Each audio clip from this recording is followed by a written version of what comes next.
আমরা এই মুহূর্তে স্বরাষ্ট্রমন্ত্রীর পদত্যাগ চাই। এমন স্বরাষ্ট্রমন্ত্রী আমরা চাই না যে মানুষের জীবনে নিরাপত্তা দিতে পারে না।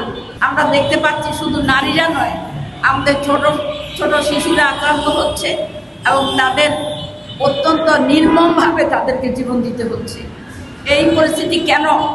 আপনাদের প্রত্যেকের ঘরেই তো মা বোন রয়েছে, সন্তান রয়েছে, মেয়ে সন্তান রয়েছে। তাহলে কেন এই নিষ্ঠুরতা চলছে? এই নিষ্ঠুরতার জবাব কি? এই নিষ্ঠুরতার শেষ কোথায় আমরা জানতে চাই। আমরা সরকারের কাছে জানতে চাই যে এই নিষ্ঠুরতার ফলে আপনারা কি আনন্দ পাচ্ছেন? আমি প্রধানমন্ত্রীর কাছে প্রশ্ন রাখতে চাই, আপনারও তো একটা কন্যা সন্তান রয়েছে।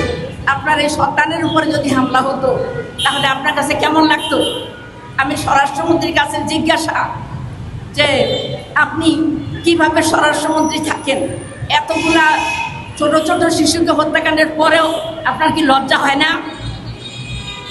আমরা এই মুহূর্তে স্বরাষ্ট্রমন্ত্রীর পদত্যাগ চাই।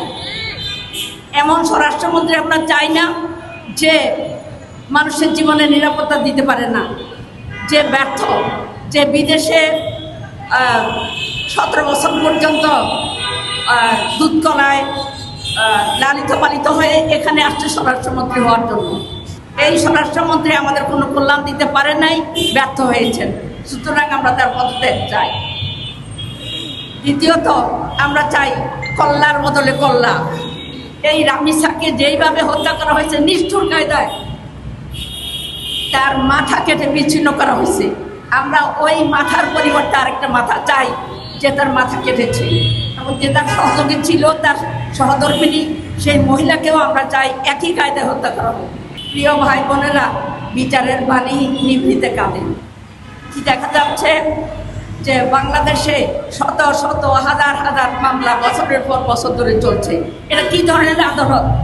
এটা কি ধরনের আইন? কি ধরনের বিচার?